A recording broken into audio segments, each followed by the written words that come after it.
Hey, and welcome to a brand new episode of the Str8Up Show podcast. I am your host, joined by my co-host, Christina. How you doing today?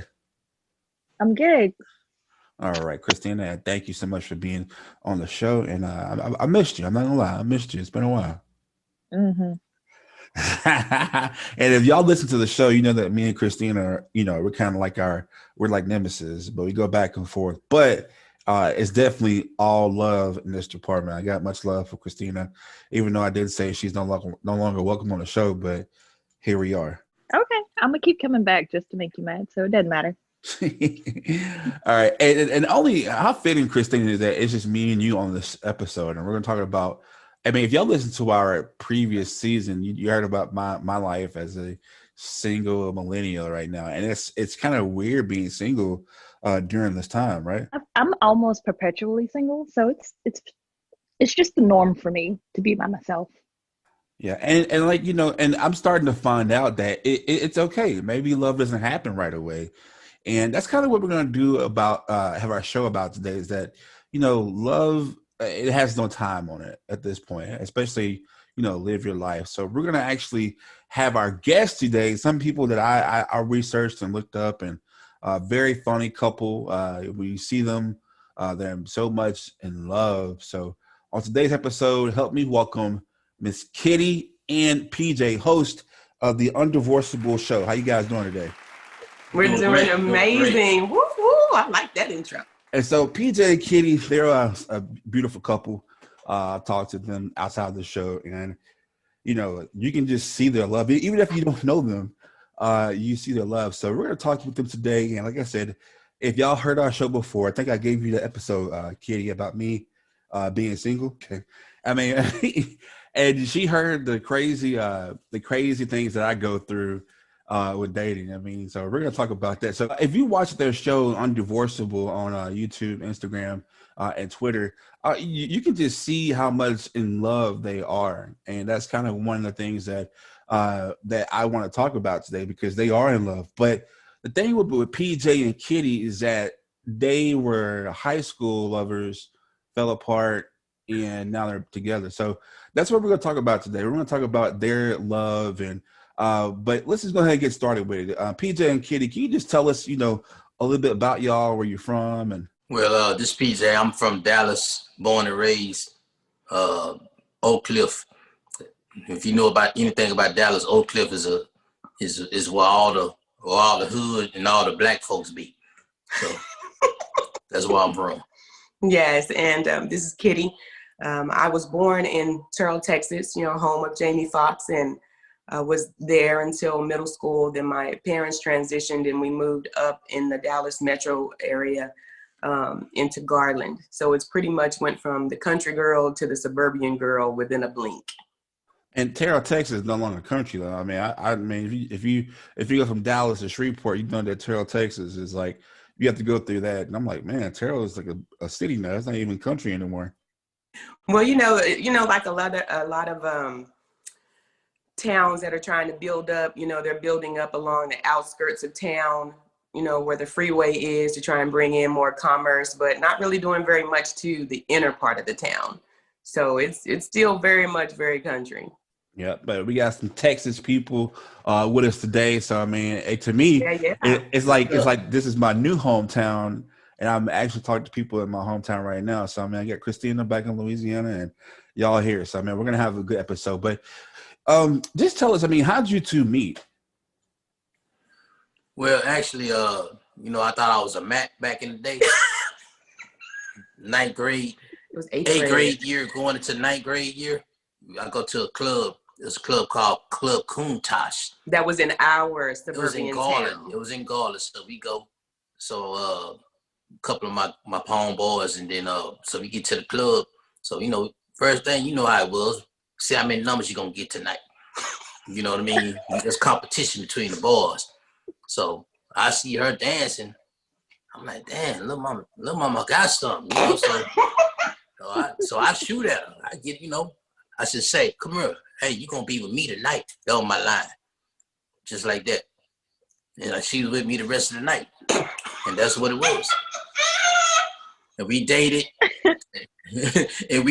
right? But you know, like I said, I grew up, I had a little, we didn't have a lot of money. I had a lot of struggles and stuff like that. So our phone would get cut off. So, back then it was just a landline. Wasn't no cell phones, nothing like that. So once our phone get cut off, that cut off the communication. You know what I mean? So we couldn't really communicate like that. Right, because we had, so the girl version is That's what I want to hear. The girl version. The girl version is I was in the 8th grade. I was the baby of a group of girls that was older than me, and we had a dance group. So there was a club that we would go and we would dance for. So we would kind of be getting the party started. So we were like the Southside Posse girls. So we went in and we would hip hop dance, and then other people would start dancing, get the club going. So one of my older friends was dating one of his friends. Older friends. Mm-hmm. So they decided to come to the club that night. So unbeknownst to us, he brought a bunch of his friends or whatever. So we were all dancing on the dance floor. Then this guy walks up to me and he goes, "Hey, you're going to be with me for tonight." You said, "You're going to be with me." I said, okay. Now, I'm the youngest, but I'm the toughest of my group. And I ain't never had no boy talk to me like that. So I was like, okay, what do you say to that? But we were together and we danced and we were together. So all of his friends and all of my friends, there was the same number of guys as girls. So everybody kind of yoked up. So over a year, we would go see them and, because they were older. We were just in the 8th grade. So we would be tagging along. So we were able to be together a lot during that time going into 9th grade. But like you said, the older friends started breaking up. So we didn't drive. Then his phone got disconnected. So we lost contact for a while. Then sophomore year, my school in the suburbs scheduled to play his school in the hood. So I waited a whole time during basketball season. And me and my friends prayed all the way on the bus that he would be there. We just prayed. And then the bus pulled up and there he was standing there with a group of his little friends. So then we got to hang out again for a day. I got a kiss that day too. You sure did. I put up just the locker. He did. We were going to the concession stand and he grabbed me and pushed me up against the vending machine and stuck his tongue down my throat. I was like, I'm advancing. I was advancing then, I was feeling you myself. Swooned. I know it. I'm like, oh, the suburban girl has this hood boy. That can get you locked up. Lost contact again. Yes, we lost contact again. So I didn't see her no more till when? Senior year. Senior year. Now you know what I got it going on now. And I'm a senior. Oh yeah. I know all the lines now. So I had broke up with my hometown boyfriend. So I told my best friend. So she say. Whatever. So I told my best friend, I'm going to go get Philip. So we drive after our volleyball game. We drive all the way to Dallas. Because she knew where I stayed from the previous years, right? She knew exactly where I stayed. So we went to the football game because I knew he played football. So we watched the game. He was amazing. I was so excited. I was screaming. I was yelling. Then after the game, we waited, for people to kind of die down and the football players to come to the railing and all that. So we're walking down and I'm so excited. I'm gonna talk to him. I can't believe it. Blah, blah, blah. So as we're going down the bleachers, there's a group of girls down at the bottom and they're screaming for him. And so we slowed down and I was like, oh, I never really thought he might have a girlfriend. Oh my God. So then reality kicked in. Girl, what in the world are you doing? You can't be interrupting his life like this, popping in. So me and my girlfriend just left. That was the longest drive home. I was so sad. And I never knew she was at the game. He never knew I was at the game. So anyway, fast forward at the end of senior year, me and the same guy tried to work it out, didn't work it out. And I was like, forget this. I got up one morning and I told my best friend, I'm going to go see Philip. She was like, you want me to roll? I was like, no, I'm going by myself. Now, mind you, I was always in the streets. I never stayed at the house. I'm always gone. Never was at the house, but for whatever reason, that night, because it was dark, she pulled up on me. I'm at the house. I'm on the porch. Me and my partner and his girlfriend, we just chopping it up. I see this car unfamiliar to me. I'm like, man, who is that? He like, man, I don't know who that is. We trying to figure out who it was. I'm in the car. In the car. I see him, another guy, that I knew. I knew who the other guy was, but then there was a girl up there. And so I was in the car and I paused for a minute. I said, you know what? If that's his girl, she gonna have to get out of her feelings today because I'm coming. Yeah, she got out that car. I'm looking. I'm still trying to see who it is. I hadn't seen her. It's been a few years. Yeah, I got you. So it's like, I'm like, damn, that like Trina. Then as she got a little closer, I said, damn, that is Trina. We hooked up that night. Now, mind you, this is our senior year. Hooked up that night. I don't know what happened again. Yeah. Lost contact again.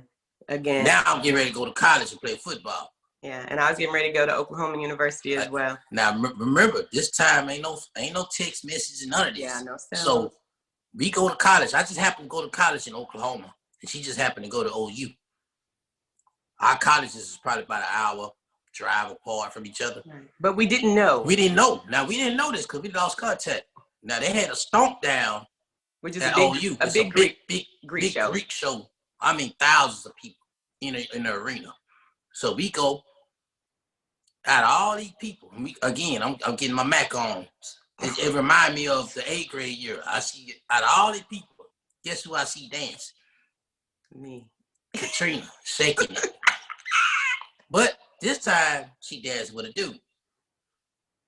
Okay, so here it goes. So at OU, every year they have a Greek show. It's huge. It's called Stomp Down. And they have it in the basketball arena. So there's a stage, they break the stage down, then it turns into this huge party. It's easy 10,000 people everywhere in the facility. I mean, it's bumping, it's amazing.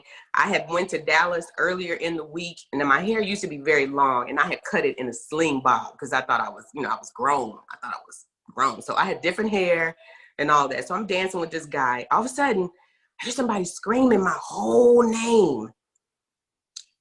And you know how you dancing and you just be like, self, did somebody just call me?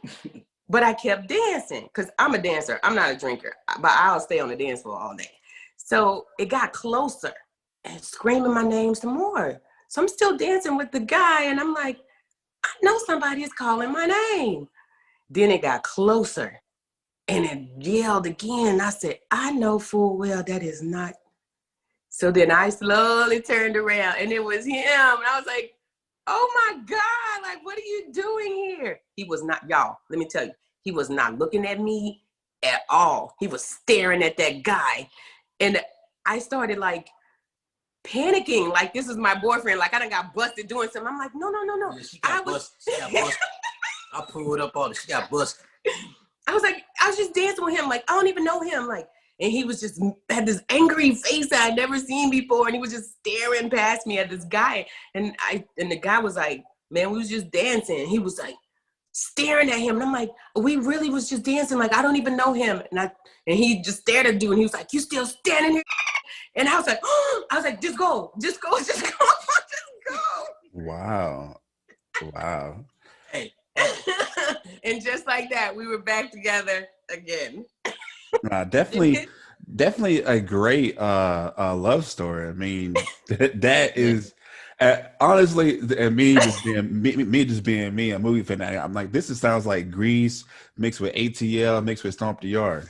Man, I'm here to tell you. But we were back together for about a few weeks after that, and then because my friends got with his friends, and we still didn't drive, and then the people who drove broke up. So then, the colleges, yeah, you know what I'm saying? Our colleges was an hour or so away, and then back then you had to write letters. So yeah, I wrote him some letters. He didn't respond. You know, you couldn't talk on the phone because you're gonna run somebody's phone bill up. That's what it was. Yeah. So we lost contact again. We hooked up for a little while. They came down to our school, and we had a great weekend. They had a football house. We had a football house. They gave us a strip show and everything. It was awesome. She brought her home girls. Me and her hooked up that weekend, and then I think we rode a couple times, and then it fell off. Yeah. And then I ain't heard from her to about almost 20 years later. Wow. Yeah. And we're gonna talk about that. And we're going to talk about how you all reconnected. I mean, we're going to have more with PJ and Kitty, host of the UnDivorceable, coming up next. Hey, everybody. Lee here. And guess what? The reviews are in, and the Str8Up Show podcast is a hit. Don't believe me? Well, listen to what one of our guest panelists, Dr. Monique Thompson, has to say. Listen, y'all listening to Straight Up and support this podcast, because I listened in before I came on the show. I liked what I heard. They're really focusing on keeping things real and being real with you, and I like that approach. So you guys support this podcast.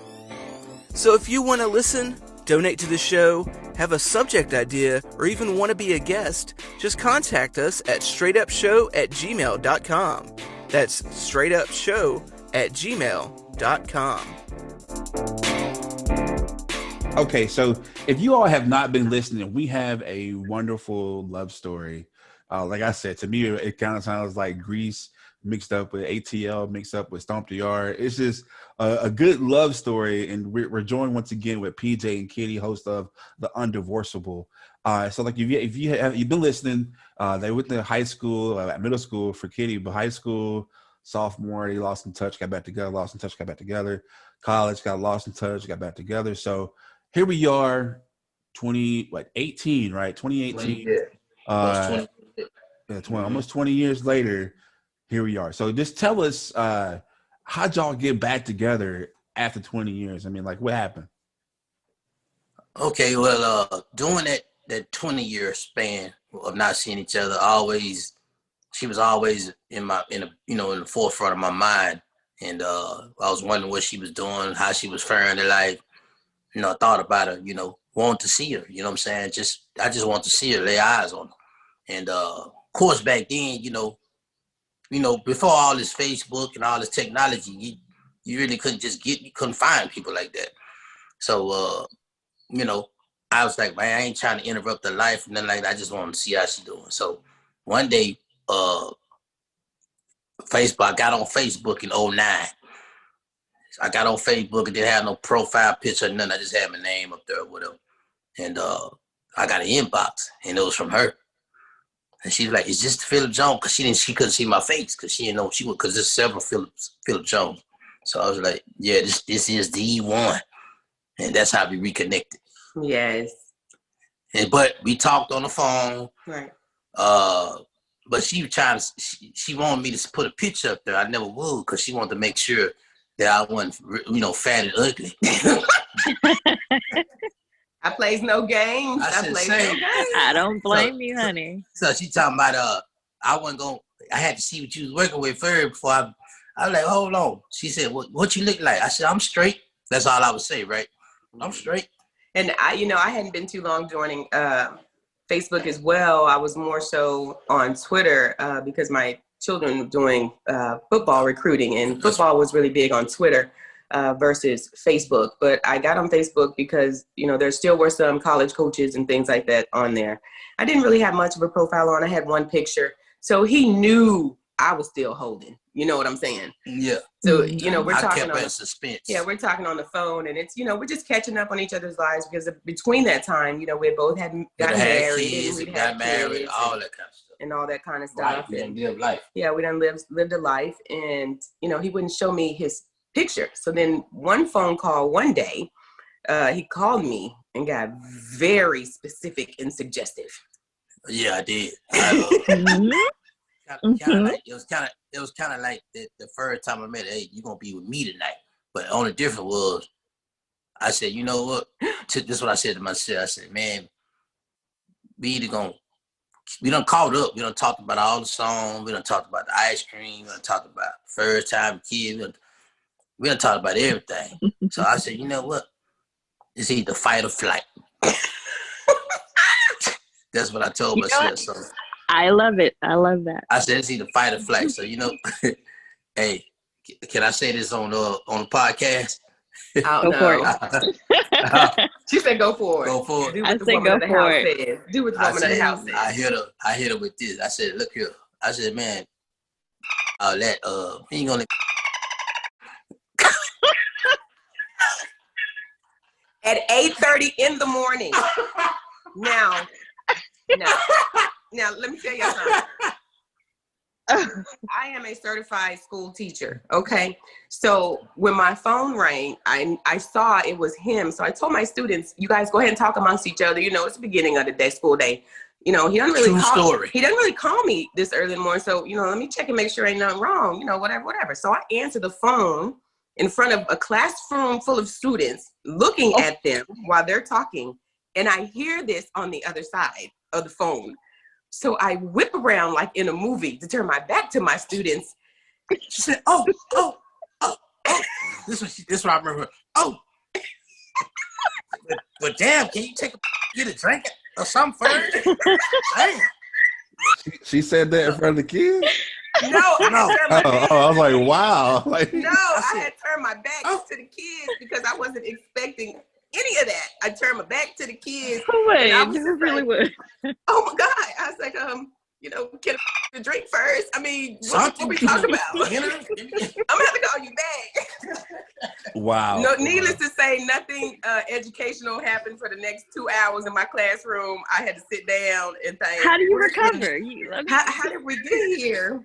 Oh Lord, have mercy. And that's one of those things about fight or flight, man. You got to shoot your shot, and it's crazy because that a lot of people are scared to do it today. Is like to shoot the shot, but like you all have somewhat of longevity in a relationship, so you kind of understanding each other. And like I said, PJ shot his shot, and here we are. And now you two are, like I said, he made the basket. And like so, girl, sis, come on. Like, and if you can't tell right now, like I said, you can just see the connection they had even back in the day, but see how they rekindled 20 years later. I mean, just to see y'all's love, hear your story. I mean, Christina, what do you think about all this? I love it. I love every piece of it. But I have a question. Because the two of you had the opportunity to reconnect so many times because of, no social media, lack of cell phones, you're like a prime example of distance making the heart grow fonder. Oh my. Because you stayed very relevant in each other's minds the whole time. You both had totally separate lives. You didn't miss anything. There were no real regrets. But the fact that you're like, you know what? We're older now. We've done our part. Let's focus on us. Is that what kind of happened? Absolutely. And I never lost thought of him ever. And I would have to pass just through life, being in the Dallas Metroplex, I would have to pass the freeways for the exits that get to his house. And, although I was, married and I had kids or whatever, and I would have to pass that exit, at every moment of every time I reflected on him and his smile and our laughter together and just pleasant things about us being together, because we never had an argument, a disagreement. We never broke up, geography and situations, took us apart. It wasn't anything that came between us. So he was absolutely the fondness of my heart. And my first husband, when we first started dating, like, he asked me a question, and he was like, we were sitting on the floor in my apartment watching TV, and he was like, is there any guy in your past that if he came back today, like, you would get back with him? And I told him yes. And he was like, well, who is he? So I told him about PJ, and I gave him the story, and he was like, oh, okay. But it was like a question. But I was very honest with that question. But, life was going. I didn't know where he was. He didn't know where I was. And we went on, and I, eventually ended up marrying that gentleman. And, we got divorced, but it wasn't because of PJ, but it was just, we just weren't as compatible. But like you said, it was a situation where we just never let go of each other. I was very surprised when we did get back in communication with each other to find out that he had been kind of searching and kind of longing for me too along the years. And that was it was very telling of how much we really do solely care for one another. Right. And one thing you said, Kitty, is that you said that compatibility. And I think we talked about this before the show. And you all are very compatible. And like, just even hearing y'all right now, y'all can finish each other's sentences, and y'all just kind of y'all just tag team this whole thing already. And that y'all did that on a phone call with me the other day. I'm like, wow, that's just they really know each other. So with y'all, just explain how much it is important to be compatible, or actually just give our listeners that same speech you gave me about compatibility. One thing that stood out to me, PJ, was like, I jog every day, and if she doesn't jog, can you just kind of tell us that importance of compatibility in dating or in a relationship? Man, it's key. It's critical. key. And it's compatibility means when I grow, you grow with me. You know what I'm saying? What I'm into, you get into it. You may not get into it to the depths that I'm into it. Like I was using the jogging illustration. You know, I jog. If I jog, and you know I love jogging, this is what I love to do. You know what I'm saying? Come on out there and get your workout on. You may not necessarily jog, just walk. Walk the track and let me run by you and pat you on the booty. You know? You know what I mean? Yeah. And that way you out there, we can share that time. We can share that time, and then I can eventually start walking with you, and we can have conversations about our day or what our goals or what we're going to try to accomplish or what we're going to do.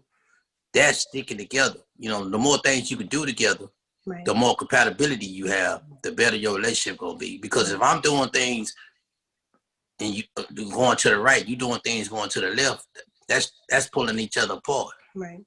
You don't never go with me to my homeboy's house. You don't never go with me to the track. You don't never go with me to the business and help me. You don't never do nothing with me. So what you expect? That allows time for the enemy to come in, for the people outside to come in and get in where you supposed to be fitting in at. Exactly. And a lot of times, you know, just from the media growing up and becoming more relevant in our lives, you know, a lot of relationships get caught up in a lot of these catchphrases, you know, like opposites attract. You know, it's something that you hear, and we've heard it for a long time. And although opposites may attract, does it really become a long-lasting situation? And we can all get caught up in it, being fascinated by something that's different. But ultimately, you need to be compatible in more ways than not. It was something very telltale about that one line in the Tyler Perry movie about your 80-20. Because nothing is going to be 100% in anything, in your friendships, with your same-sex relationships, to, you know, your partner relationships. There's going to be some give and some take, but 80% at least, you need to be able to be compatible with the person that you are trying to love in your forevermore. Yeah, and actually like them. Actually really like them. Right. You know, Now, I mean, really enjoy their company. Want to be around them. And like I said, y'all do a lot together. Can you just tell us some of the things that y'all actually? I mean, y'all have the UnDivorceable show, but tell us about that and what else do y'all do together? Well, the UnDivorceable show really is a telling of our lives. Like, we work out together, we cook together, we have these talks together. Like, we in the car and we're like, what do you think about this? Or we're listening to radio and something happens, or a friend will call us about something. And we actually talk through these things. Like, we have these debates and everything. And we cook together, we clean together, we work out together, we party together, we enjoy socializing with our friends together. We do everything. We go to church together. Yes. We do predominantly everything together. Now, don't get me wrong, I am independent. Yes. You know what I'm saying? She's independent of me too. But we're not. Like I tell her, we're not. But you're not. You got your independency, but you ain't independent of me. That's what I tell all the time. You know, so you free to do what you want and free to say what you want, but not to me though. That's what I tell her. I be messing with her. Absolutely. And then we have a blended family of children, and between us we got 7 kids. Right. 4 of them graduated college, I think. 3. Is it 4? 3. 3 graduated college, 1 in college, 1 in high school, 2 in elementary. Yes. So we support. We travel a lot. We both love to travel, you know, and we follow the kids, and we're very supportive, and we both believe in family, which is very important when you're talking about who you want to be. Once you identify the things in your own personal life that matter to you, that are on your priority list, right, that's how you begin to evaluate that other person. Because once you live a little bit, money, don't get me wrong, we need money, stuff like that. People that pick they mate off, well, he got money, he got a bag. That may be all he got is a bag. He ain't got nothing else. Y'all ain't got nothing else in common. He may have a bag, he may not even share the bag. Exactly. You know what I'm saying? The guy can have a bag, but he's selfish. So it's just like, you might well get on with a guy that don't have a bag and will give you everything. Exactly. They treat you like a queen. And then as girls, you know, we're raised up to think, oh, go get you a doctor or a lawyer. You know, you want to look for that kind of man. But if you're the type of woman who desires to have your man around you, you desire to be able to go on a trip to where it's not disturbed by a cell phone, you know, ringing and they've got to get up in the middle of the night. If you're a woman that desires to have a man in his presence with you, then a doctor and a lawyer theoretically is not going to be what you're looking for, because that's a profession that requires them to be gone a lot from your presence. So it's those kinds of things. Absolutely. It's those kinds of things. That's the things you don't look at when you're younger. Because you don't know to look at it when you're younger. Because you haven't lived long enough. And a lot of people, exactly. A lot of people aren't coming back and telling you, hey, you need to look for this. You need to be looking for this. And if this is what you like, you know, you need to be looking for this, you know? So those are the kind of things that we try to help people with when it comes to undivorceable. The whole thing is not to get divorced. That's what we're trying to teach. And then there you go. And all your connections, you know, even when you're dealing with your friends and your homegirls and your homeboys, that's still a connection that can be divorced. We've all had to do it many, many times. And breaking up with friends can hurt just as deep as breaking up with significant others. Amen. Yes, it can. Y'all spitting some fire today. Right. And speaking of being younger, I'm going to ask PJ a question real quick, because I'm very curious. Just from the first time the two of you met and you have the gall to walk up to her and say, I'm going to keep you. What was it like to be that young and already feeling like you had that much confidence? What was the reason for that? Because it's like, that's not a young man speak. Where did that come from? No, I said the eat you part when we grow. No, she's talking about. No. I meant like club. At the club. When I said you gonna be with me. Yes. You know what it was? I thought I was cute. It's number one. Because I was always stocky. I'm stocky built. I had I knew I was fine, and I knew I wasn't ugly. So you were in 8th grade. How are you fine in 8th grade? I'm fine. Oh no, he was. Oh my God, he was. You gotta keep her. What I'm gonna tell you is though, I grew up fast, so I was in 8th grade, but I hung out with guys that was they were 10th grade, 11th grade, 12th grade. I hung out with older guys. I always hung out with guys way older than me. So he was managed. So they was giving me game. Oh, you know what I mean? So influence. So absolutely. So yeah, so I stepped to it like that. Anyone really know? I just felt confident, you know. I always had confidence. So, but and I think that's really been who I am. I mean, who I was in 8th grade was a grown man that she ran across on her Facebook. It's just that I became grown. That's all. My confidence never wavered. My confidence has been the same. Even right today, I still got confidence. Ain't nothing changed except my age. As you can hear, my dear. And I actually go through that. I hear it. I go through that myself because I mean, like, I'm a big guy, you know what I mean? But I think, and I hate even saying this right now, but I mean, I do pretty good for myself because, you know, my confidence is there. I'm like, hey, and my friend Trey, we call him Trey Songz because he looks just like Trey Songz, cut up and everything. And like, we'll go to a club or something like that. So like, yeah, how do you always get the girls, man, over me? I'm like, it's a confidence thing. And I know this sounds whack, Kitty, and I know Christina's going to give me some stuff about it, but I see one of my lines is, I see a girl and she's on her phone by herself texting, and I go up to her and I'm like, hey, it's 318. So, you know, I start setting my phone. I love it. And she's like, what are you doing? She's like, what are you doing? Like you type it. He said, what are you doing? Oh, I thought you wanted my number. I'm sorry. And then back off. But today, that's so corny. That's so corny. That's so whack. But you know what though? Sometimes the corny stuff be the stuff that work because you make them laugh. It will. It works a lot. It ain't that being serious all the time stuff where it's the corny. It's the, hey, guess who on the menu? Me and you tonight. And she's gonna laugh and be like, that's so corny. And then you just be like, you know, well, I tried, you know, I was trying to, you know. Yeah, I was like, that's you make me a little nervous. You're so beautiful. That's really open. You know, that's a little open-ended. It gives her a chance to, she could ignore you, or she could just laugh it off, or you could start a real conversation from that. It's not as intimidating as a man walking up and, can I buy you a drink? Can I do it? Because I don't drink. So that's never a good opening for anybody with me. Exactly. You want to dance? I'm not a dancer. I'm not a drinker. Oh no, my love. You must be able to gotta get on the dance. Oh, you know, when I'm comfortable, I will dance. But going out, you know, just being the first one on the floor is not me.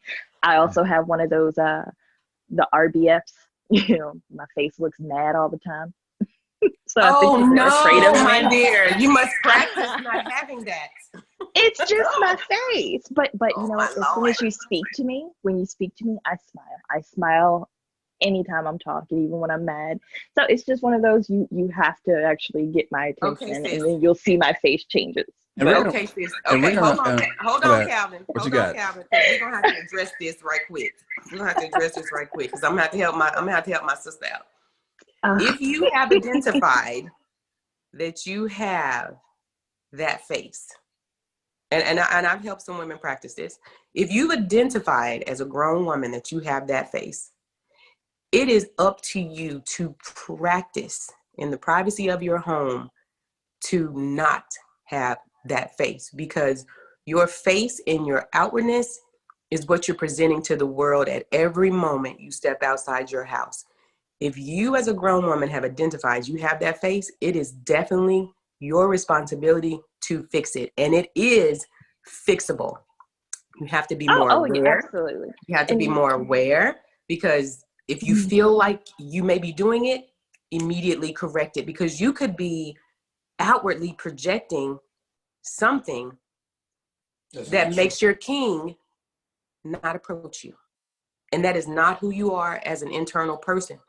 So you have to make sure that you're not putting obstacles in your own path to detract from your king possibly coming up to you. Wow, that's pretty deep. And we're actually going to talk more and get some Yes, tips. ma'am. Get some tips from them, PJ and Katie. But let's circle back right quick, if we can, before we go to break. One thing I want to just ask you all, like I said, you know, you are compatible, and with right now as we're recording this, we have COVID-19. Do y'all? I mean, right now I know y'all do everything together, but do y'all think that doing things together all the time is like? I mean, what do y'all do separately, or do y'all ever think that PJ, y'all like she's smothering you, or do y'all do anything separately, or what do y'all do separately, or? Well, I mean, he still, you know, he goes with his boys, and you know, I still go, you know, to my stuff with my girls. But you know, I'm gonna say this: as I've aged, I got homeboys, but I don't run the streets like I used to. You know, I don't. There's a lot of things that I used to do, I don't do no more. You know, so I mean, we talk on the phone. Me and my homeboy, we must talk on the phone. A lot of us just talk on the phone. We might catch a game, but we don't.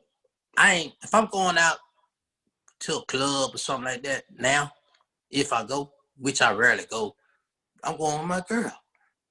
Remember, we used to go out. We go with the fellas. I stopped doing that years ago. So That's because I'm hot too. yeah, she hot, but you know what I'm saying. We gonna go out and dance, me and my girl. So Because we both love dancing. I'm gonna be the guys I hang with around my age group. They either married or they single, and they doing things that I'm not into no more. So it has narrowed a lot of my choices. You know what I'm saying? Me being with my girl, that's the only choice at this point. If I'm not with my kids. Yeah, sure.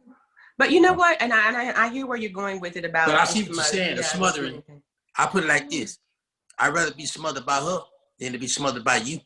I'm talking about you, Cal.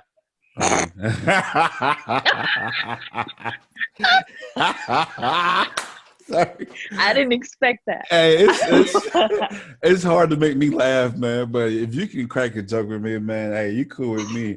And like I said, and hey, and like me and PJ talked after the show, like we come from the same kind of mindset, man. So that's why me and PJ are.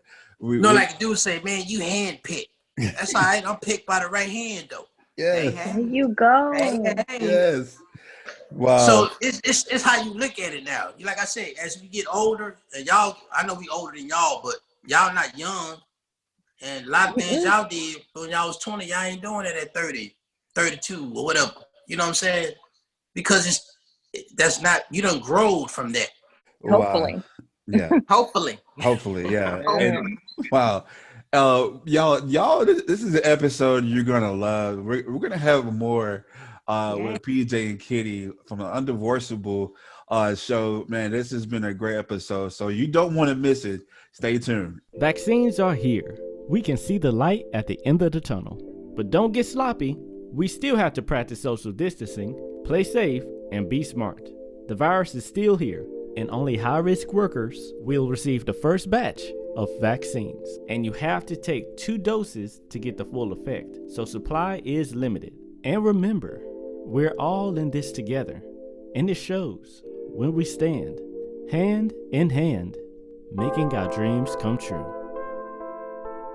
I think straight up means to be able to speak in a way that is straight up, to be honest, and to speak your truth. Raw, uncut, you know what I mean? It's blunt, you know, straight to the point. This what it is. It's just a place to be open and honest, and that's what I appreciate most about it. And it provides a place for community members to come together and just be straight up with each other about things that are going on in the world, because it affects all of us. Unfiltered, raw, with all the cursing that Calvin does. Straight up is just being real, telling it like it is, you know, being you. Being solid, being who you are, no matter what it is, no matter what situation you're faced with. All right, this is who you are. It really speaks to me, saying it is what it is and it ain't what it ain't. Straight up. Okay, so we're back. Man, this has been I think probably one of my favorite episodes. We're joined with, of course, I got my sidekick, my co-host, my nemesis, Christina, with me. I'm just kidding. But I'm my sidekick and a nemesis. You can do that. But we got Christina with us, but we're also joined by Kitty and PJ, host of the UnDivorceable show. Much love to them. They have been giving us some phenomenal tips, great love story, just different advice. But like I said, I mean, PJ and Kitty, I gave y'all our previous podcast about relationships, and you heard some of the things that, you know, I go through as a single person, especially at my age. I mean, like this, I can't get dating down packed. I mean, it's just something that I like I said, I chose a career over relationship. Like you said, that if you're looking for a doctor, you know, that's probably a relationship you don't want to go down. So I mean, like, what's something that people, like I said, are doing wrong, or maybe that I'm doing wrong? I mean, just off what you heard from the podcast, or just what you think that people at my age are doing wrong, especially at my age. Okay, well, you know, from listening to the previous podcast, you know, for you specifically, I think you really have to sit and identify your self-priority list. What exactly does Calvin like? And then as you begin to meet these young ladies, delve more into them to find out if they meet at least 80% of your priority list. Because if you do that in conversation, now we're talking about in conversation. Now I'm not talking about, you know, the niceties and the representatives that they send you, you know, and I'm not talking about, you know, do a Spanish Inquisition of people, but just in the naturalness of the conversation. You know, if you are a person who loves home cooked meals, and while you are talking to this young lady on the telephone and you're saying, hey, you know, do you like cooking? And she was like, yeah, I like to cook. And he's like, really? Like, how often do you get in the kitchen and burn, girl, you know? And she'd be like, well, you know, not probably maybe once a month or something like that. Cause you know, I work, you know, blah, blah, blah. Okay. Well, that's something that you need to pay attention to depending on how high that is on your priority list. Because really, someone's not going to come into your world and completely change. They're going to bring to you what they bring to you. And you're going to have to eat whatever it is that they put on your plate. So you want to do more investigation. And that's what we see a lot of younger people are not doing these days. And take your time. Is not doing enough self-evaluation and not doing enough investigation of the people that you're bringing in and giving titles to. Would you say, Phoebe? Yeah, I agree with that. You know, like I said, you know, take your time. You know, a lot of the young, they just quick to do. This the quick to do generation. You know, they quick to get married. They quick to jump out of a relationship out of one argument. They quick to, you know, everything is quick. You know, the internet, the microwave, everything is just fast. You know, so you know, just take your time and like you say, evaluate that person you're dealing with. And if you're truly serious about somebody, then you at your age, you really have to look at all the pros and cons. You know, would this person be? Is this person? Do we even get along? Let's just start there. Right. Can we go without a stretch, without a whole bunch of arguing or disagreements? I mean, we gonna have disagreements, but can we agree to disagree though? Because some people get mad and have a disagreement and stay mad the rest of the day. Go to bed mad and all this kind of stuff, foolishness over nothing. You know, and if it's simple, you know, some people petty, you got to weed out a whole lot of stuff. And I think sometimes too, we can overthink. We can sometimes as you know, in trying to date, you can be picky. You can get picky. Maybe it could be you. Maybe you too picky. Maybe you unreasonable. Sometimes you got to do a self-evaluation too. Do evaluation on yourself first before you start evaluating everybody else. Yeah. See what your flaws are. And, you know, just things, because at your age, Calvin, you know, you're in your early 30s, you know, you really are looking for some things. You know, do I want kids? Does she want kids? And if you're at a point in your life and you're like, you know what? I don't want no kids. I don't want any kids. I'm good with how I live life. I like traveling. I like getting up and going when I want to. You know, I'm not feeling really changed in the diaper stage or whatever. You can't logically go out and get with the woman who does want children. And expect her to change her mind. And expect her to change her mind. Because eventually she may be compatible in 45% of those ways, but that child thing, that may be a deal breaker for her. For you. Are you? You know, you have to really, really understand yourself. And a lot of people aren't doing that. They're saying, oh, well, they say I should like this. And, well, they say I should do this. Or he'll change once I give him that whop. You know, he'll change. You know, whop. You see that whop ain't keeping nobody. And with that being said, don't do that girl like that. No, hey, but no, like I mean, but she forgot there's some other wops out there too. Apparently, right. Oh, she did. She thought she had the top shelf one, but I. and let's even dive into the whole like WAP thing. Like, to me, within dating, and I don't know if this is I don't know how if it's on the female side at all, but I feel like PJ that a lot of people that I try to date, they want to mimic the VH1, like, you know, hip hop type of life. Mm-hmm. But they're not living it themselves. You bull for the public. You faking and shaking on these social media pages, but when your real life ain't close to it. Real life not even close to it. But again, that comes to, where are you meeting these young ladies? You know, sometimes you have to check yourself, because if you looking for a wholesome, why are you gonna go in an unwholesome place to find one? Yeah, I don't go to Church of Chicken and order hamburger because they don't have them. They don't have them. So you got to figure that out. If you keep meeting the same kind of chick, where are you meeting her at? And if that's not the chick you want, why are you there looking for her? And I know something that a lot of people say was that maybe you should lower your standards or change your standards. No. That's not lowering your standards. That's understanding your environment. We never told anybody to lower your standards. Understand your standards, and that will help you in your search and evaluation of candidates. So, I'm not lowering my standards. I wouldn't tell you to lower your standards. I tell you to evaluate what's a priority to you, because everything can't be a priority. You have to make a list. Something has to be first, something has to be second, something has to be third. And then you got to evaluate that. Right. And then when you're looking at your own list, man, I know I want her to cook and clean, but do I want her doing it every day? Or, you know, is 3 days out of the week, you know, going to be sufficient and make me happy? That's not lowering your standards. That's understanding your priorities and setting it at a realistic state in your life to where you may have opportunity to give somebody grace and mercy. Because other than that, you're going to be annoyed a lot. Right. Okay, let me play devil's advocate then. And so, okay, which I often do a lot. No worries. But so I'm not going to lower my standards. Again, I should just give up because I did my self-evaluation. I don't think anything is wrong with me.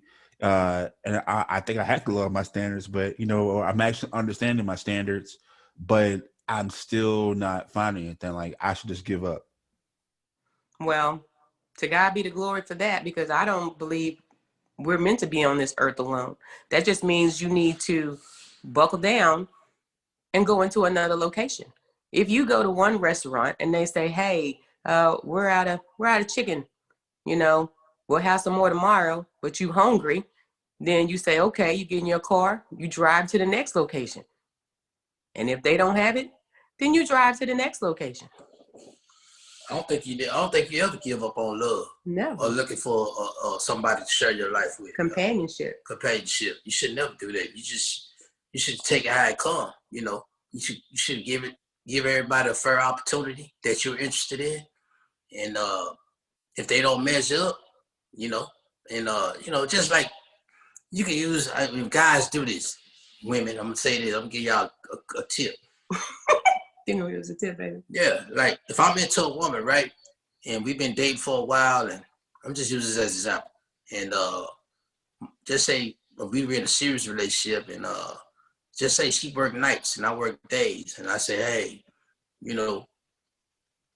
my car broke down. Can you come, give me a lift to drop me off of work?" And I know it's kind of inconveniencing her, but I would like to see, guys want to see would you inconvenience yourself for them. You know what I mean? That lets me know if she would do that for me to get me to work and lose some sleep, just to, that lets me know that she's into me. That lets me, it's just a little test that guys do and women do. We all do it. You know what I mean? So if I was, and then she do that, she gonna win. And she say, I ain't gonna be able to do it. I gotta get some sleep.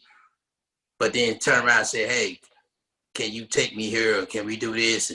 Or can I borrow some money or whatever?" And it's like, okay, but you don't mind spending my money, but you don't want me to help me and take me to the place to go get the money. Right. See, that's the kind of stuff we looking at.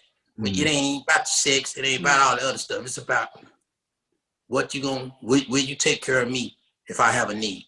So not that I need you to take care of me, but if I have a need, would you be there for me? Right. And that's what men are looking for. And that's the real thing. At our age, we looking for that. We're not looking for no walk. Everybody got a walk. Like we just said earlier. The walk and ain't I nothing. agree with it all. Yeah. So we looking for the care and the respect. Number one thing men want from women is respect and care. You got those two things, man, you gonna always have a man. Your man ain't going no damn where. You show him respect, even when he out of line, and you go along with him. Then you get him in the back.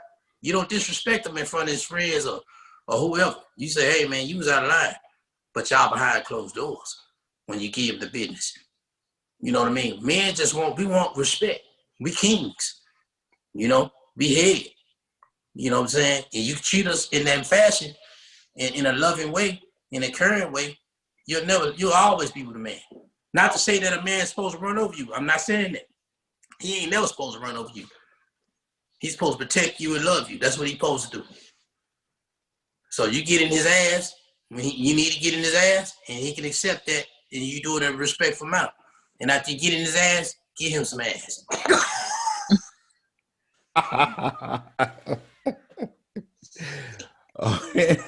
I am. You asked for it, Calvin. No, you're being straight up. I like it. No, but you're fine, and I like that. You're being honest, because I think with kind of like our show, we try to have these uncomfortable conversations, and I think that I want to talk about two things with y'all, and then I'll let y'all go. But one thing I want to talk about is that the uncomfortability that y'all love to talk about. You said that a lot of relationships are scared to have these uncomfortable conversations. Mm-hmm. Yeah, like a threesome. Would you consider a threesome? Would you even consider bringing it up to your woman or your wife? Some guys can't bring it up because they ain't got the balls to, or they scared what their wife gonna think or what she gonna say. See, that's an uncomfortable conversation, right? We will all agree. But can you do that? Most people can't do that. Most relationships can't even bring that type of topic up in their conversation because they're gonna think, oh, you've been thinking about doing this, or you want somebody else. I mean, just can you have that real conversation just for conversation's sake? Or not even go sexual. You know, I went sexual because I know it's extreme and it's taboo. So that's why. But it's becoming more common. That particular subject alone, just bringing an extra person in, is becoming very common now. But there's still, it's, you know, it's not the norm, or it's not as visibly the norm. It's always been happening. Right. I agree. I agree with that too. But you know, some people get offended when you say something like that. Or you thinking about doing that? They can be offended. You're not responsible for them being offended. All right. But that's not the outlook though, because you still have to live in that environment. You still have to live in that space. You know, I understand that. You know, and even going away from the sexual aspect, even being able to talk to their partner about things, about finances, money. You know, the different money spending habits or saving habits, and you know, those conversations are uncomfortable because a lot of men think of themselves that, oh, I'm supposed to be the provider. But if all of a sudden in your relationship to where you used to be the head of money in the household, and now COVID has happened, and now maybe your job furloughed you. So now your partner is now all of a sudden the new breadwinner in the house. You know, the emotions that come with that, you know, not want to talk about it because you don't want to look like the lesser person in the house. You know, you're having feelings about that, but you don't want to bring that up to her because you don't want her to feel like she's got power over you. You know, those type of things. You know, we try to encourage people to still have those conversations, even so far as, you know, when you were younger, you was a dime piece. He was a dime piece. You were a dime piece. Well, now that you're both older and kids are into play, you know, now her body ain't really where it was. And you ain't really comfortable with that. You're not as attracted to her as you once used to be. You know, having those conversations in households. And when they don't have those conversations, that wedge begins to go more and more and more and more. Wow. I understand that. And the kind of strange part of it all is I'm the youngest of 6 girls. My mom's been married and divorced like 2 times. That's all right. But I couldn't remember the last one. But yeah. But you know, she's always tried for them, but she has 6 daughters, well, 1 stepdaughter that just never went away. But right. So I've seen my oldest sister is 13 years older than me. So I've grown up seeing all the different stories that a woman can go through, just thankfully avoiding the worst one, which is losing someone. But all of them I've seen. So I've picked up different things over the course of my life. I'm about to be 30. So it's strange, but I guess it helped me back. It's a blessing and a curse at the same time, because I cannot allow myself to dive headfirst into things, but it opens me very easily to having uncomfortable conversations, because I don't like wasting my time. I don't like wasting mine or yours. And if I can see it, I avoid it. People are like, oh, you should give him a chance. I'm just because he likes me, I don't owe him a chance. I was like, there's something in him I don't like. If I like it, I'll go for it. But he's a good man. He is. He's just not. He doesn't might seem not like be it's good for be you. mine. I was like, he's might not not be mine. good for you. I love travel. I love to cook. I like to spend time together. And I'm like, he likes to be out, and I can be out, but he likes to be in the club. I don't like the club. So I know that's going to be an issue. He's going to be, well, what if he invites you with him? I don't want to go. And I want to go somewhere he wants to be, but I don't want to go to the club. I'm stubborn on things like that. Like, it smells. I don't want to be there. It's loud. Let me stay home in my blanket with my coffee. And I've had people who were okay with that, and we made it work that way. But, you know, finances, sexualities, all this stuff, none of that has ever been an issue. The issue for me. A lot of it has always been compromise for me, and that's a strange thing to argue about. Where, you know, I even with what PJ was saying, I agree. You know, if the two of you are having an argument, don't do it in front of people. You know, he's saying, well, don't kind of bark back in front of people. Right. And I get what he's saying with it, but at the same time, I'm a bit of I'm like, if you can speak to me in front of your people the way you want to, you just gonna have to deal with me saying it back, because you could have waited till we got home too. That's but why Christina by herself a lot of the time. Yeah, that's what I'm gonna say. Like, how is that working for you? I mean, if you want a different situation, you may have to start looking at things differently. And like hearing you talk, you've evaluated so much about yourself. But some things you need to evaluate. Do I need to continue to embrace this for the goal of compatibility that I want?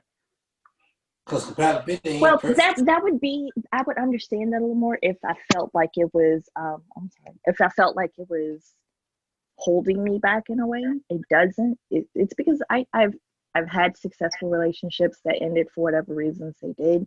And I was like, okay, so I don't have a problem with me. I know there's people out there who don't have a problem with me. I'm just very aware of the ways I am. And some of it definitely has changed over years, you know. Okay. You know, I've become a little softer around the edges. Like Calvin sent me. Calvin knows my face. That's a certain kind of way. He knows my sense of humor.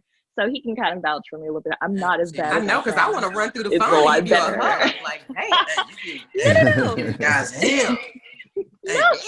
Hey, you like my little I'm cousin. good. You hard I'm all on the good. boys in the yard. You I'm hard on good, the boys you know. in the yard. man, if I go I'm somewhere, not. Chris, we go somewhere together. You my security all day long, baby. You know what?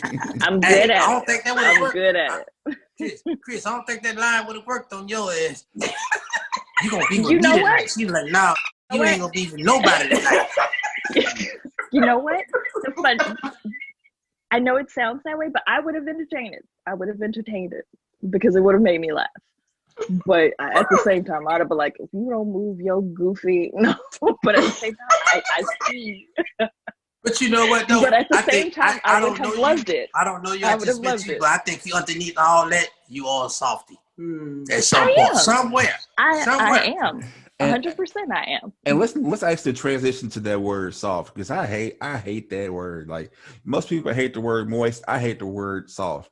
Because I'm when that you said person. I moist, hate I that felt a little word. something there. Calvin. yeah, I see hate that word. y'all's my. Hey, see, that's what's wrong with people right now. Y'all's minds are in the gutter. Cardi B has y'all thinking Hey, all you have nasty. seen our show. Don't play. Like, see, y'all's mind. Cardi B has y'all's mind. But no, I'm talking about the word soft. And I meant emotionally. Sorry, let me be more specific. Because like I told y'all on the phone, like, you know, and even on our past podcasts, like they said that, well, you're a nice guy and everything, and we respect you, but you're just a little too soft for us. And I'm like, what, you want me to beat you inside your head? Like, what do you mean? Like, I'm too soft? And I get that with every person I try to date, is that you're just too soft. And I'm not, because I mean, like, Christina, you see me in person. You don't want me to rage out and get aggressive, because that's gonna be bad for everybody. And PJ already said it. He don't want me to smother him. So I mean, like, why do you want me to be hard? Like, I don't understand it. But again, it's what you are familiar with, the way you grew up. Those are the women that kind of catch your eye. And, you know, those women are a little bit more harder. They expect something different because of the environment in which they were raised in. But as you've grown, you have evolved that thought process. So in your thought process, you want that ludicrous. You want that lady in the street and the freak in the bed situation. But the places that you're going and finding these young ladies, it's happening in a different order. They're more hard exterior in public. So they're looking for that hard exterior guy most of the time. You want a lady that walks around with her title of suburban queen, but got a little shaquita that she can pull out if necessary, should the food be cold when the waiter bring it. But she can flip that switch on, off and on. And that just takes investigation. And again, choosing a different environment to look for your queen versus the places that you've been already. I got an old saying, and just one thing about it, it's about raising kids and everything. You can always start hard and get soft, right? Just like Chris is saying, she hard, but she said over the years she toned it down, right? So that goes with life. You think about it. That goes with almost everything. But you can't start soft and get hard. But you can start hard and get soft. You can't even have sex with a soft thing. Oh, there we go. Yeah, I was waiting on it. I was waiting on it. Really? You see what I'm saying? I had so many jokes in my head. You cannot enter a woman with a soft penis. But if it's hard, you sure can. But you can always start hard and then end up soft. Right. But you can't never start soft and get hard. So when you raising kids, you can't let a kid get 16 all of a sudden you want to whoop their ass. It don't work like that. You gotta start whooping that ass early. You start off hard, and then as they get older, and then they know where you coming from, then you raise up off of. You start toning it down because you're not already established the foundation. Is what we're saying. Right. And that comes from, like we're saying, Calvin, that initial understanding and that initial evaluation. Like Chris is saying, I don't like to waste a lot of time. Yeah. And then getting to know people is not really a waste of time. You need to fertilize that thing before anything can start growing. So as you are talking to these women and you're hearing them and you're hearing their language and what they're talking about, and yeah, the outside may be what it is, but you only have sex a part of your relationship. The rest of that relationship is what you're doing together, what you don't do together, how you living, how you growing together. Because every day you're gonna grow. Now, whether you're growing together or growing apart is the decision on the two people that are involved in it. Gonna have to do more investigation ahead of time. Wow. So don't start soft, start hard on them. Then they say you soft, give them their hardness. Well, I'm definitely not gonna be. You didn't say what I thought you was gonna say. Y'all thought, see, I thought I was gonna. What? What Lord? Give them their hardness. See, Let them have it, man. like I said, have you noticed, Cap? Have you noticed in your dating life? I've noticed over my career. From the 8th grade on up. When I was hard on the chick, didn't call them back, got a phone number, waited about a week before I called, they loved me. The ones I got the number, called immediately, they didn't want nothing to do with me. I can't believe nobody wanted nothing to do with you. You see what I'm saying? Yeah. It's almost like pushing. Hey, when you don't care, when you act like you don't care, they cuffing you more. It's the opposite. Okay, let me say I'm this. telling you, that's true. Let me say it better, Calvin. Because I'm shaking my head over here. Y'all can't see it. That's true, though. But I'm staring at him and I'm shaking my head. What he means is sometimes you guys, being younger, you need to have these people who are interested in you earn some of the behavior that you want to give them. You know? Because you should be able to love, honor, and respect and cherish and do for the person that you select, that you choose. But sometimes you have to do in that investigation process and that evaluation process earlier on, let me see what you reciprocate to see if you are worthy of the gift of myself that I have to give to you. Yeah, let me see if you're going to ask me out for a date this weekend. You know? Let me see if you're going to pay this weekend, even though I could pay every time. Let me see if you're just going to look out for me, you know? You know, is she gonna come up with something for you guys to do, or do you have to come up with it all the time? You gotta watch all that stuff. That matters. And then communicate. I mean, if you're really looking for someone to be with and this person is falling short, there are no mind readers. And nothing bugs me so much as how I hear a lot of young people and our age people who say, oh, well, he should know or she should know. Well, the only thing he should know and she should know is something you have taught them, which means you have told them specifically what you like, what you don't like, as you are going through this relationship and evaluation process. You cannot expect anyone to read your mind. Wow, that's pretty heavy. Hold on. Wait a minute. It was something from your last show, Calvin, when you were talking about the young lady who, you know, y'all were friends and, you know, y'all thought about taking it there. Oh, no, come on. We're going to talk about it today. Talk about it, Calvin. Okay. Okay, so she was your friend. You know, y'all were friends. You worked together and whatnot. She came over, you know, then she decided to leave. Then she called back and was like, well, I really wanted to stay. You know, well, maybe we should just be friends. At that point. But see, she wanted you to come on to her strong and she was going to break you out. But you chose not to. But again, but that goes to my point about mind readers. And I'm not putting it off on you because you shouldn't have had to have read her mind. If she wanted to stay at this point, she was supposed to be, it was her responsibility at that point to say, I'm really feeling your vibe. You know, I would like to stay. See, that was on her. That wasn't on you. Okay. But she to figure that out. She passive aggressive. But that's that passive aggressive behavior. So when she left, and then called back, what she's trying to do is transfer the responsibility to say, oh, you didn't catch my hint. No, boo-boo, you didn't speak your truth. Because when she was in her house, she had every opportunity to speak her truth that she wanted to stay and be with you. But because she didn't, she was in her own feelings, caused her own drama. And that's why she called back. Want to keep this as a friendship now. Right, because you should have caught the hint. And that is, you should have just said, okay, chicka, okay. Friend zone it is.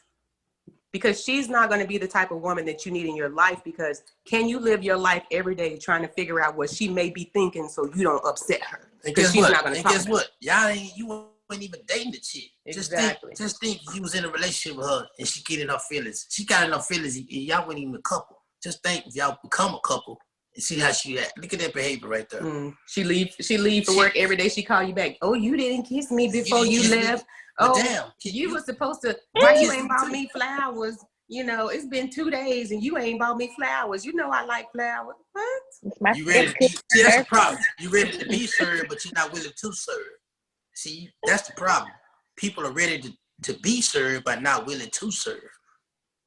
You don't want that. It need to go both ways. Reciprocation is huge. If I kiss you today, before I got up, after I get up in the morning, hell, I might not do it the next day. I had something on my mind or something, who knows? Kiss me. You know, kiss me. It's your turn. Not saying we taking turns, but you can kiss me too. You know? But when everything one-sided, that's not the relationship you want. No, you're doing most of the cooking. You're doing most of the cleaning. You're doing most of the chivalry. You're doing most of the good morning, boo. How you doing this morning? You sending the texts. You sending the flower. You ain't getting nothing in return but some sex. Man, that ain't nothing. Wow. That WAP ain't nothing. I keep trying to tell them. The older, as a man get older, a young guy, when I was young, 21 years old, I said, man, I'm finna get on all these women. Woo, woo, woo. Dude said, I like to see you in about 20, 25 years, young blood. You won't be saying that. If I saw that dude today, I'd tell him he was right. And like I said, I think we're very fortunate to have y'all on the show because, I mean, like I said, I mean, some of us run the same marathon right now. And just to see y'all have a leg up on us, you know, I thank y'all for giving us this advice. Because like I said, I'm like Christina. I got older people and I got sisters, and I see what they went through, and that kind of shields me from a lot of stuff. But just to have it, like, just to have a stamp on it right now, that makes me feel better. So I definitely want to thank y'all so much for actually coming on the show today. And anytime. And look, unlike Christina, I'm going to give y'all an invitation to come back on the show anytime. Because I mean, y'all giving. You know what? Okay. So I'll wait. I felt that bus hump. I felt that bus over your back, Christina. I felt it. But no, I think we definitely would like to have y'all back on the show. I mean, just because I think I have so many more questions that I can even just ask y'all. But I love the fact that you all are together, you know, after all these years. I mean, y'all kind of give me hope that that, you know, that it's not too late. Love is never too late. Never. And never, ever. Just to see y'all together, hear y'all's story in the beginning, and see what y'all go through. Watch it. I really encourage y'all to go watch their show series, UnDivorceable. But before y'all go, you just let us know how people can find you on Facebook, Twitter, and things like that. Okay, you can find us on, like you said, on YouTube. We are UnDivorceable. That's UN, the word divorce, and ABLE, all one word. People always forget the E for some reason. I don't know. But on YouTube, UnDivorceable, please subscribe because that helps our channel grow. And on Facebook, you can find us at UnDivorceable, the number 4 and the letter U, as well as on Instagram and Twitter under the same UnDivorceable, the number 4 and the letter U. All right. Well, there you have it. All right. So let's hear it once again for Kitty and PJ. Thank y'all once again. Yay. Okay, thank y'all. It was a pleasure. Call us anytime. We may have been new family, but now we're family forever. Yes, ma'am. Thank y'all. All right, thank you guys. Straight up, we know that all lives matter, but historical events have shown that there is an inverse power dynamic between the races in our country. To highlight this, we present our Black Lives Matter merchandise. Because let's be real, some of you don't seem to understand that this isn't the organization, but a message. That message: end inequality towards minorities in America. And just in case that's too complicated for you in English, we have the phrase translated into 10 different languages. Visit Straight8showpodcast.com for this and all our other merch. That's STR8 showpodcast.com. Shirts as low as $19.99.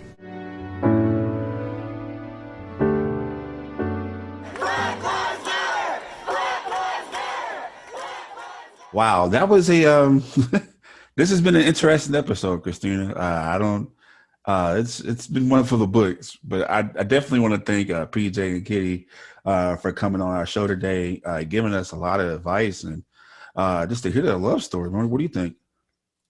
I loved it. I enjoyed talking to them a lot. It was kind of like talking to family for a while. You know, it's just good conversation, good people. I enjoyed them. I hope you invite them back at some point. Hopefully they can come back around. Yeah, I'm definitely going to invite them. And they kind of, you always you do these shows and you don't know what to expect, but I mean, talking to them, it does feel like family. And, they're in my hometown right now. So, I mean, I can go out and see them. So I definitely want to take them up on their offer and go to dinner with them. But I think one of the things that I learned this episode was, it's okay to be yourself. And it's okay to find somebody who's compatible with you. I think that's one of the key words was the compatibility. Find somebody to find you who is compatible with, but don't stay in situations. Don't have like forced situations. Don't force it. Yeah, you have to work for your relationships, but you don't have to work so hard from the jump. Like it should have some good easy moments that make you decide this is worth working for, Right. It shouldn't be from the jump difficult. And I know I have a fast-paced mind. Trust me. I mean, I think I'm dateable. I'm a big guy, but I mean, yeah. I mean, you think I'm not? You think I'm not dateable? You think I'm not dateable? I mean, no. That goes me asking you on a date. Oh, I would never give you a date at this point. You don't want to invite me to your show all the time. But I mean, I think I'm dateable. I think that but I mean, I don't want to think that I'm not dateable. I mean, because me, you're a good dude, Calvin. Yeah, thank you. You're a good girl, Christina. And hey, I think PJ and Kitty gave us some hope that it doesn't matter what age you are. I mean, love is out there, and I like Kitty. I do believe that you shouldn't be alone. There is somebody out there compatible with you. Like I said, you just have to just look in front of you and not have your shield up so much. And I know I have my shield up on a lot of things. But I mean, if you're listening, hey, don't give up. I'm not gonna give up. If it comes, it comes. I'm not gonna force anything. I know that. Listen to PJ. I want to keep using my corny pickup lines because they work. Because PJ is out there. He's not being corny, but hey, he's bold and he's fight or flight, and he definitely is taking advantage of his flight right now because he is happily with Kitty. So I mean, don't give up, y'all. I mean, love is out there, and not their family. We're missing their family, and we want you to be part of our family, and we want you to join our conversation. Until then, make sure you go visit our website at www.straightupshowpodcast.com. That's www.straightupshowpodcast.com. There you can go join our Patreon to help support our show. You can listen to previous podcast episodes. You can even get our merchandise. We have some merchandise out, some fresh new stuff. It's winter, so get your stuff out. Christina likes the leggings, but she said that they cost too much. But women, we have clothes for you too. So if you like our show, you want to support our show, make sure you go to our website. But until then, There's only one rule to our show is you gotta be. Really, Christine? I'm never gonna let you win. I'm never gonna let you win. All right, guys, you gotta be straight up. She's not gonna say it, but until then, make sure you join us next time. All right, we love you all.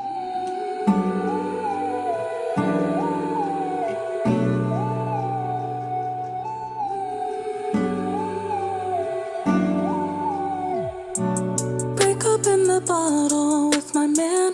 Got no plans. Finish this weekend with my best friend. It's Sunday. It's Sunday. Why can't we turn up on Sunday? It's still LA. We got all day. Gotta greet this new weekend the right way. Had a party with my boo. Had a party today, just us two. Tell me a story before you and me. I'll fix you another drink. I feel it's about to get deep. Halfway through the bottle with my man. Got no plans. Finish this weekend